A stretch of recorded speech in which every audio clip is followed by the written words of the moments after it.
Today's podcast is brought to you by Audible.com. Get your free audiobook download and a 30-day free trial at audibletrial.com/E-MasterCast.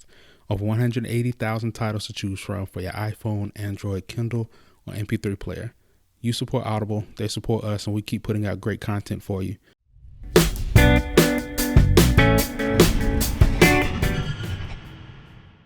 Everyone, thank you again for joining us on E-MasterCast, Chicago's one and only podcast is filmed live in front of a studio audience here at B-Speak Studios in Lincoln Park. Thank you guys for joining us again. Today on the show we have a very, very special guest, Perjes. All right, so he's feeling uncomfortable, so we're going to start out with it. All right, so Chris, tell us who you are, what you do, and why you do it. Okay. Really quick, I grew up a little bit outside of Chicago in Skokie, graduated from Niles North High School. From there, went to University of Robert Morris to study business. From there, we got into the restaurant business for a few years, learned a lot of stuff. And then from there, went to work for AT&T Small Business, where I just got a wealth of knowledge, almost like a university. And then from there, went to work for Groupon, which was the University of Marketing. And from that experience that I had an idea. I guess I was moving one day, and I was moving. I had a whole bunch of stuff. My wife had a whole bunch of stuff. We were buying our first home together. And I had a lot of stuff to pack. So I went out to go buy boxes. And when I got to a few stores, I noticed that the prices of these boxes were kind of high. And I came from a retail background, so I know the amount of cardboard boxes that are just kind of thrown away at the end. Yeah.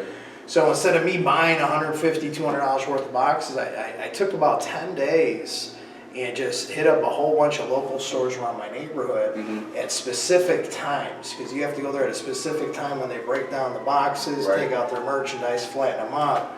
So yeah, it took me about 10 days to collect all the boxes I needed.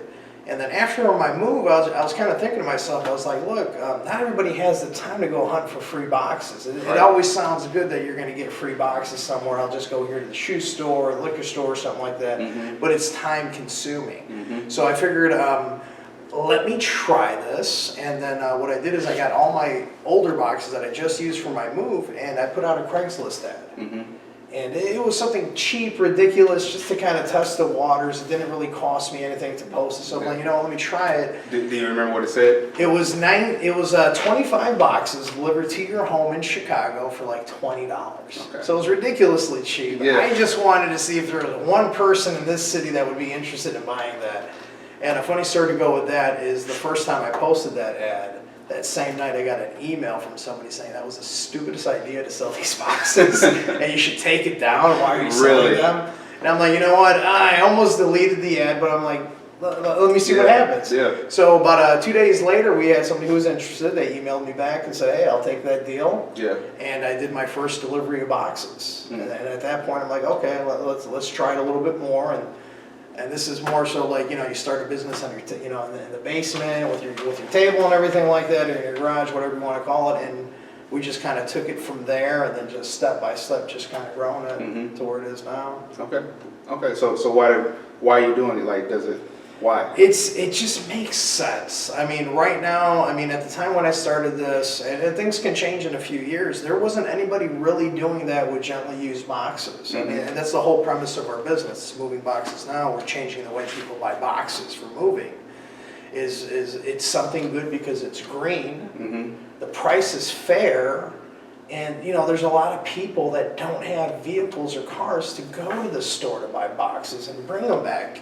Climb up the second or third floor, or do you want to buy overpriced boxes from your movers? Right. This is a nice service to kind of go with that. And we service a lot of, I don't want to say a lot, but a lot of single females that we service, elderly people that can't go to the store and bring home 100 boxes. Right. That's where we come. Nice. So it was a service that was needed. Right. Yeah. Right.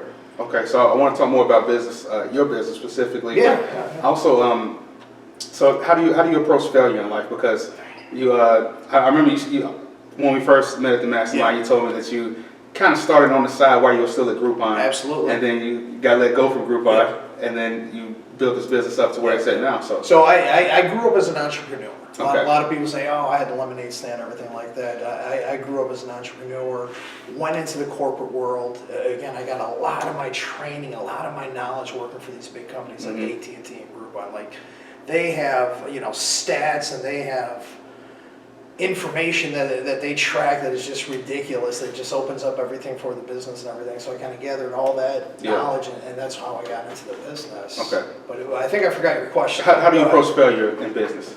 It comes. It's just like life. Whatever we do, you do it to the best, and if it doesn't work out, you just got to keep on going or find something else. You just gotta roll with the punches, because not everything's easy. Even when I first started my business, that first year is so hard. I mean, you want to talk about grinding and believing in something that you can't see, touch, taste, or feel. Yeah. But you just know it, and in your heart that it's something that's good, and there's something that's going to come with it. Whether I have a company that's selling boxes or I have a media company in 2 years, I don't know. Right. For whatever business I'm in right now, I'm putting my all and everything into it. If it fails, keep on going, or find something else and just keep on going. Yeah. Can't stop. The minute you stop, it's over. Yeah. Yeah. That's nice. That's my answer. I like that. That's a good answer. That's a good answer. Okay, so you have something good. I work with you, so I bought boxes from my move from you. Appreciate that. But you do have a great customer experience. Like, it's very simple. It's very direct. Like, you know what you're getting when you go to your site or when you get your business card even. So, like, talk to us a little about like the customer experience and Perfect. And, yeah. Customer experience. I mean, like you said, you nailed it on the head. Businesses I like to, patron or whatever you want to call it, are the ones that are simple, they're transparent, you kind of know what you're going to get and everything like that. And that's how I wanted to model my business. So again, I work for the telecom businesses, right? You get a telecom bill, you say it's going to be this much, then all of a sudden it's 20% worth of different charges mixed in there, and it's like, oh my gosh, I got to read. No, this is what you get. These are the boxes you get. This is delivery charge. This is the tax, and that's it. And crystal clear, just to make it easy. That's one important part of the customer experience is simplicity. The minute it gets complicated, it's not going to help anybody. Right. Some people get excited when they start a business. They want to put their hands and start selling all different packages, look at different verticals. Master one. Be the best at one. Yeah. That's why I don't offer moving services. I don't offer junk pickup or anything like that. I deliver boxes, and I'm the best at that for right now. Yeah. If that grows into something else later, that's fine. But I have to master what I'm doing. That's one part of customer satisfaction, experience, whatever you want to call it, and it's the trust. It's hugely the trust. I mean. A lot of people think they're going to be in business for, maybe they're thinking just 6 months down the road or a year down the road. What you guys got to think about is 5 years, 10 years, 15, 20, 25. When you start that business, I'm going to start that 100-year-old business that's just transferring. It's a simple, great idea. Look at Coca-Cola, right? They made a drink. It's fabulous. Been around for 100+ years. And guess what? It'll be around 100 years from now. Yeah. So I think that's the mindset you have to get, with your service, your quality, your product, everything just tied down together. And it's not going to be perfect at first. I promise you, the boxes that I first brought my first customer compared to the ones I now, they're like night and day. But you just get better every day. Study your craft, and that's it. Go to the races. Nice. Yeah. Nice. I like that. I like that too, man. You're a wealth of knowledge, man. That's why I had you on the show, man. It's the studying. It's the studying you do. Whatever business you're in, whether you're studying whether it's being positive, how to keep a clear mind, or how to get better in your industry, you just have to keep on learning. Yeah. Some people just shut that off. Yeah. It happens to me sometimes. I feel like, oh, I did it. I'm good. I don't have to do it. No. That's when you have to keep on going. Act like your own competition. So like that, you don't have somebody who just comes up that's a little bit more hungry than you are, want to put a little bit more work, and maybe has a little bit more money. You have to literally be in it and innovate your own business to get better. So speaking of that, who influenced you as an entrepreneur in business or in anything? Like, who influenced you growing up? Who was your mentor? Growing up, I'll be honest with you, I didn't have much for mentors and everything like that. It's nothing to be talking about on the screen or anything like that. But I think later in life, when I started working those corporate jobs, I was always in small business, whether I was with the telecom companies or group owned when I was working with small business. And I would talk to these small business owners. And after a while, when you're talking about their business, how they started, how they got into it, where they went from point A to point B, it's exhilarating. Who doesn't want that life? Right. You know, to have the independence of being like, hey, I'm controlling my own wealth. You know, I don't have anyone saying, hey, you're fired. That's happened to me before. Yeah. You're done. I control my own destiny. Yeah. You built this yourself. You built it. You can pass it down to your kids. And trust me, when you're building a business, it's your name on it. It's your name on it. And how are you going to show people? I mean, it all ties in together, everything, you know. And I guess that's the way I approach it. Okay. But definitely, the different mentors I listen to now in 2016, forget it. I mean, I can go online and listen to Earl Nightingale, Bob Proctor, Seth Godin, and Gary Vaynerchuk. I mean, the list goes on. You go on YouTube. There in 2016, there's no reason you don't know what I know. It's all on YouTube. So jump on there, start searching, start researching these people, figure out what they did to win. Look at other people that are in your industry, what they're doing, what their best practices are, and soak it up as a sponge and reproduce it. Yeah. Nice. So where do you see a business going? Right now, I mean, I see it where every major city that has people moving, it needs this service. I mean, there's other alternatives. There's other ways to get boxes. I mean, again, the boxes are a commodity. It's nothing. There's not much tech involved. At the end of the day, more so what I'm selling here is time. How I can save you a couple hours from running around finding boxes to just bringing it to your door. I hate to bring the Uber comparison and everything like that, but I'll say Instacart met U-Haul. They had a kid, and they sold boxes, and they have an eco-friendly twist because they're gently used and good for the earth. Right. That's us. Yeah. That's what I want to be. I want to be set up in every major city. Right now, Chicago's home. Okay. We got 3 million people that live in Chicago. U-Haul says 10% of them move every year.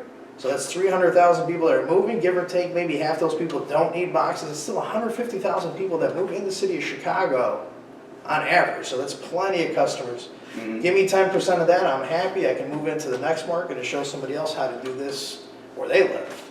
Yeah. So there's somebody at home right now on the phone, on the train, working out. They're listening to this, and they're in the same position as you right now. They have a business in a city that they want to take to another city and expand. So like, what steps are you going to take next to get expansion? To expand your business. You got to get people. You can't. I know us entrepreneurs. We try doing everything on our own. Not always, but there's so much. I'm guilty of it. We try doing everything, obviously. Whether you're, cutting back or bootstrapping is the fun word to say nowadays. But at the end of the day, we're trying to do everything as economical as possible. Yeah. So expanding your network a little bit in other cities. Expanding your network and finding people that are better than you to do certain things. Yes. My capacity only, my core competency is customer satisfaction. Me talking to somebody over the phone, explaining to you, hey, this is what you're going to get. Just making that great experience. There might be somebody a lot better than me in logistics. There might be somebody better than me than online marketing. Right. Somebody who has experience in actually franchising businesses. You want to grow your network. Kind of like what you're doing watching this or going to different meetups and just different business people in the industry. You just want to start meeting everybody. But I think it goes first before you do all that expansion stuff and everything like that. You got to make sure you're good local or whatever market you're serving first. You got to be the best at it. You can't start growing real fast. Right. Because if you have a bum product that's not up to par, you're going to expand and it's going to fail. So just make sure everything's nice and tight here at home first. Make sure you got good people in place, and then maybe start expanding to one other market first. Yeah. And then go from there. That's why we've stayed in Chicago for right now. Next time we're going to grow, it's just going to be in one market. Yeah. Take it from there, master it up, boom. Because remember, we got all the time in the world. If your business is going to be here for 25, 50 years from now, you got time. Nice. Nice, man. What's up? What's up? You Not good? much. I'm great. I'm breathing a little bit. I'm just happy to be here, share this knowledge, because there's a lot of people. You got a lot of knowledge, man. There's a lot of people that want to be in business and everything like that. Obviously, you gotta have what product you're offering, right? Who's your audience? What are you good at? Yeah. You know, the last thing you want to do is do a business that you don't know much on just because it's hot, just because it's the flavor of the month and everything like that. Stick with what you're good at. And if it's something you want to be good at, start learning, start, studying and everything like that. Work with other people that are doing what you need to do, and then find your niche. Yeah. And then the whole consistency thing, man. Don't expect something to blow up in 30 days, 60 days, a year, 2 years, 5 years, 6 years. I mean, how willing and how dedicated are you? Again, we're like athletes, but we play every day. Simple as that. We don't really have an off season. It's every day that you have to play. But yeah. So that's your advice to young entrepreneurs, new entrepreneurs, or what? Yeah, I mean, you're going to talk to a lot of people. You're going to want to tell people your ideas and everything, which is fine because you always want feedback. I always say get feedback from somebody who's actually doing something. All right, 90% of people have your 9 to 5 jobs, which is not really. There's nothing wrong with that. I've had a 9 to 5 and everything like that. There's nothing wrong with that. But when you have 100 people walking this way and only 2 people walking this way, these people are not going to understand what you're trying to do. So it's like sometimes you might have to put the blinders on. And if you do get feedback and advice, get it from somebody who's done something. Yeah. That's all I'm saying. Yeah. And again, get to know your market. Know everything you need to know. Do your homework. Don't just say, hey, I have a clever idea, let me put something out. Do your homework. Is it really on demand? And test it. Yeah. Before you drop all that money on whatever idea you have, test it. I mean, you can put up a website for less than $100. You can get Facebook ads for less than $100. Test it out before you really dive into it. That would be my big advice on everything. I like that. Yeah. And also to, like you said at first, just to improve your network. That's the biggest reason I started this podcast and the meetup is just to improve my network. I think the quote is you're the average of the 5 people you spend the most time with. Yes. Right? Yeah, and I think that's why the average white people are on YouTube.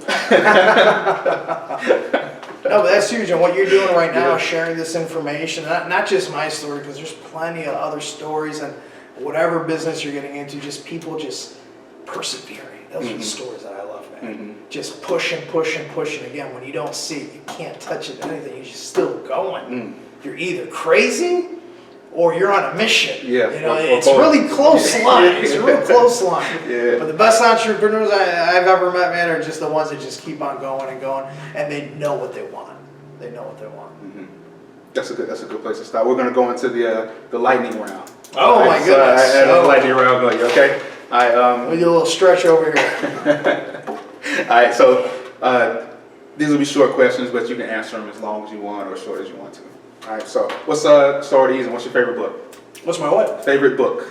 My favorite book. Yeah. Entrepreneurial, fiction, nonfiction, doesn't matter. Entreleadership was a great book. That was written by, refresh my memory.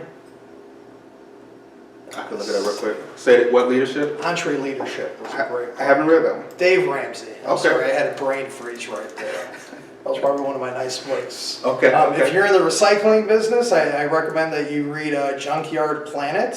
Very great book. It tells you pretty much the financial 101 of recycling. Very great book to get into. Awesome. And again, I study a lot of Bob Proctor, Earl Nightingale back in the 60s and 70s. He was doing business here in Chicago, so it's a blessing to just listen to all the information. That's what they used to do back in the day. Bring records to your home with great audio to listen to over and over and over to engrave the message in your head that you can do something. So that's a great book too. Okay, keep thinking and we'll go to the next. Yeah, If you have that's another one fine. that comes up, I'll get it. You can Think get and it Grow to- Rich. I'm sorry I forgot about that. I do the audio copy of that. Okay. And the book tells you to read it until you're a millionaire, man. So I'm still going over chapters, a couple of them time. But the biggest takeaway I get from there is if you do something, do it well. Don't shortcut it. I used to shortcut a lot when I first started, life, I guess. And then, learning, figuring out why things weren't working out is because you weren't putting all the love and attention to what you needed to do to be the best at it. So it goes to that. But I'll take your next question. Okay, all right. So there's the concept of, the 80-20 principle, right? I love it. 20% of the things you do create 80% of your results. All right, so what is the 20% of your business? The 20% of my business, I'm going to say it's going to go back to the customers that were happy, that were telling their friends, and and recommending us for more business. I feel that's my 80-20. That's my 20% that just gets me 80% of the business. I mean, if we're talking customers, but yeah, I'm a big firm believer of the 80-20. Okay. 20% of your actions get 80% of your results. Exactly. Okay. All right. So next one. Is there a quote that has been a mantra in your life? Whenever you're feeling down, whenever you need some motivation, what's the quote that comes to mind? A quote. It's a famous quote.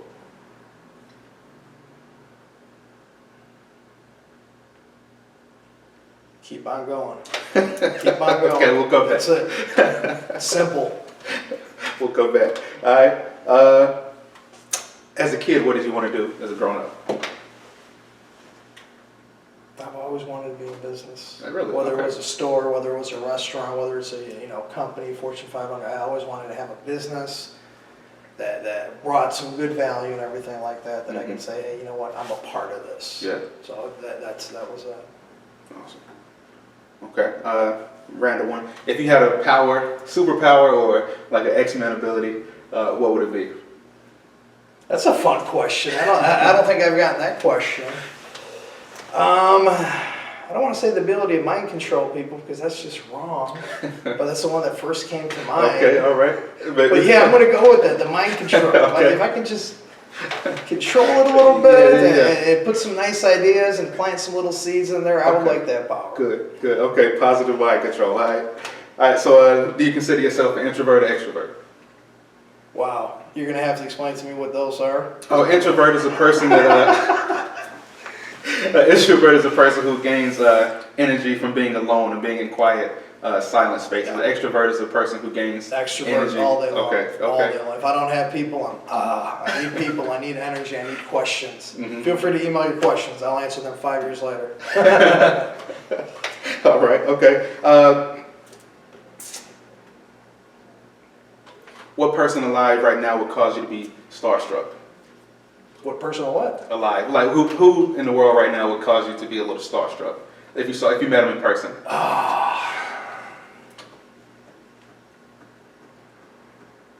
I'd probably say either Mark Cuban or Damon John. Okay. Okay. I think I get a little starstruck when I first. We'd have a drink and loosen up and everything, have a conversation afterward. I'd be a little starstruck there first. All right. Okay, my last one. Next to last one. As a parent, like we both are, so I think about this a lot. Just because I have a 4-year-old and a little girl coming, so I'm worried about how to raise them correctly. But so as a parent. We're about to get into parenting right now, guys. This is a whole other 15, 20 minutes. Buckle your seats. What entrepreneurial advice are you going to give your kids? Wow, that's a great question. There's great books. We mentioned Dave Ramsey, Entreleadership. His daughter wrote a book about that, how to kind of teach your kids about money and stuff. I think really it's teaching them money. And there's little things that you can do. I'll give you an example. I gave my daughter $5 and I told her, go to the store. I was outside in the car, safe store and everything like that. I was like, go buy a thing of sauce for some spaghetti. Pick whichever one you want. Gave her the $5. She went inside and everything like that. I didn't tell her what brand to look at. There's 30 different ones out there. There's probably specials on a few of them. I wanted her to make her own decision, but she knew how much money she had, right? So she had to determine that's going to be less than $5. And I've had the conversation about sales tax with my daughter. It's a very complex conversation about talking about sales tax and personal tax at the end of the year, but we have to have it because, And she went in and she picked a sauce and came back with the receipt. It was a sauce for $3.50. It was a Mr. Newman sauce. Okay. And I was like, what made you pick that? She's like, I don't know. She's like, I've seen his face before. Wow. So she made her own decision, but she had money in her hand. Nowadays, I don't want to say nowadays every parent, there's some kids that don't know the value of money. When you go to the store, they're just kind of throwing stuff in there and everything like that. No, I teach my kids, here's your money, and kind of go out and buy. Give or take, my daughter's 9 years old, going to be 10, so she kind of knows that feeling. And even with my son, I'm showing him the value of the coins.